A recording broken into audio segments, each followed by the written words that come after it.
నాకు 3 years ఒక 6 years బాగున్నాడండి. ఇప్పుడు అతను సెకండ్ క్లాస్ చదువుతున్నాడు యాక్చువల్గా. His name is Hemanth Preeth. So when he was in first class, first standard, he is very good at English and education also. మా అబ్బాయి first క్లాస్లో ఉన్నప్పుడు ఎడ్యుకేషన్లో కానీ అండ్ ఇంగ్లీష్ మాట్లాడతాము చాలా బాగున్నాడు. When he enter in to second class, so he concentration on games మీద కాన్సన్ట్రేషన్ చేసి బాగా ఎడ్యుకేషన్ అంతా అయిపోయింది. ఎవ్రీడే సో యాజ్ యూజువల్గా పేరెంట్స్ ఏం చేస్తాము, మనం పట్టించుకోము. బట్ కాకపోతే కనుక మనం బాగా వాళ్ళని చితక బాధేస్తాం, ఎరా నీ ప్రోగ్రెస్లో మార్క్స్ రాలేదు ఏంటని. ఎందుకని మళ్ళీ అడగం. ఇంకోటి ఏంటంటే మళ్ళీ ఆ స్కూల్స్లో ఆ టీచర్స్ కానీ లేకపోతే ఎవరైనా సార్స్ కానీ కొడితే కనుక మనం వెన్న వెళ్ళిపోయి ఎందుకు మా అబ్బాయిని కొట్టావు నువ్వు ఎందుకు చేసిన అడుగుతాం అడగం. మనం అడుగుతామా? ఓకే. నేను అట్లాగే యాక్చువల్గా మై స్పౌస్ అంటే మా మిస్సెస్ అండ్ మై ఆంట్ ఇలా అడుగుదామని అనుకుంటే అసలు మనకి ఏం అడుగుతుందని అడుగుతాం. యాక్చువల్గా ఒక రీజన్ చెప్పని అడిగాను యాక్చువల్గా. అవును కదా, మనం పట్టించుకున్నాం ఇంటికి వచ్చిన తర్వాత మన పిల్లల్ని మనం at least Saturday or Sunday at least మనం ఒక 1 hour అన్న స్పెండ్ చేస్తాం వాళ్ళతో. మనం మాట్లాడుతున్నామా? లేదు.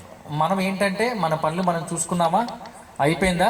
వాళ్ళకి మొబైల్ ఫోన్స్ మనం ఇచ్చామా, మనం టీవీ ఇచ్చామా, వాళ్ళు చూసుకుంటున్నారా, వాళ్ళు రీల్స్ చూసుకున్నారా, ఇట్ ఈస్ హ్యాపెనింగ్. అమ్మాయి కరెక్ట్ అన్నా? అవునా కదా?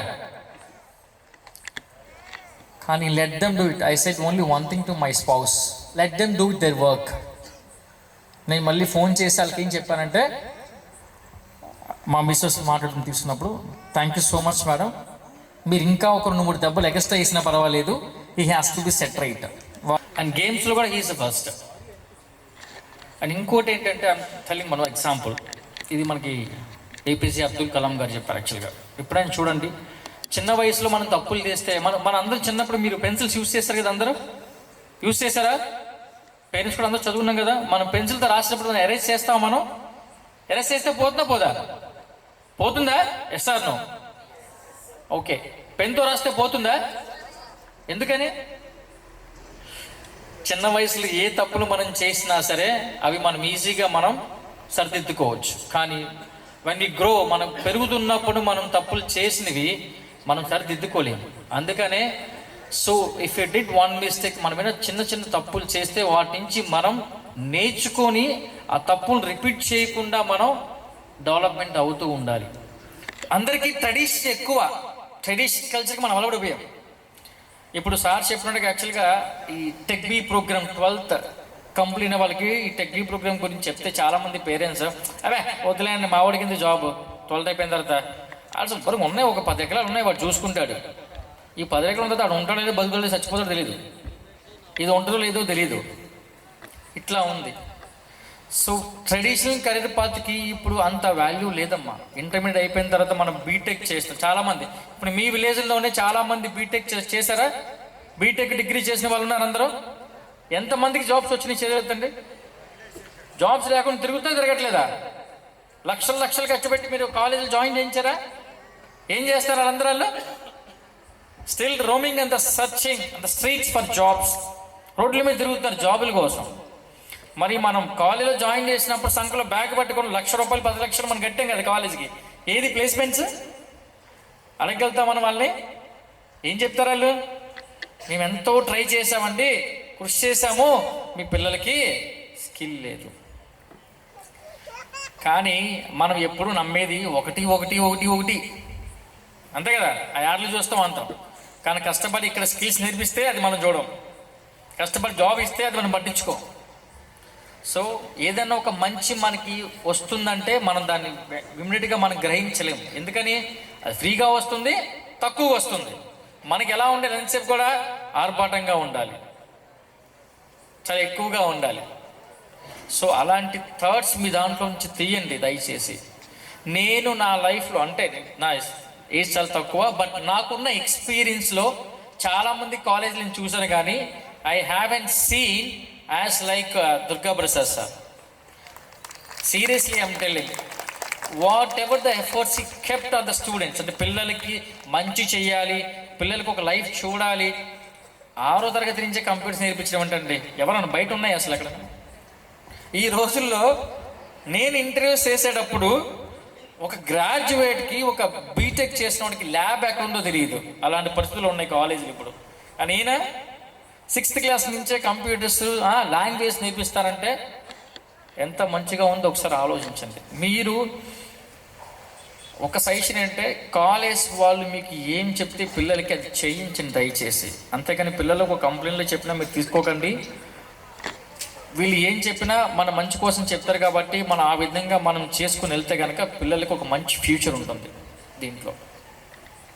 ఓకే. అండ్ మీరు ఫ్యూచర్లో కూడా ఇప్పుడున్న జనరేషన్ ప్రకారం మనం వెళ్ళగలిగితేనే మనం బాగుపడతాం. లేదు మనం ట్రెడిషన్ ప్రకారం వెళ్ళాలనుకుంటే కనుక డెవలప్మెంట్ కాలేము. సో అందుకే మీరు డిఫరెన్స్ చూస్తే Indian culture and abroad culture is different. Abroad culture ఎలా ఉందంటే, మన రాజ్ కుమార్ సార్ ఆల్రెడీ వాళ్ళ సన్ ఎగ్జాంపుల్.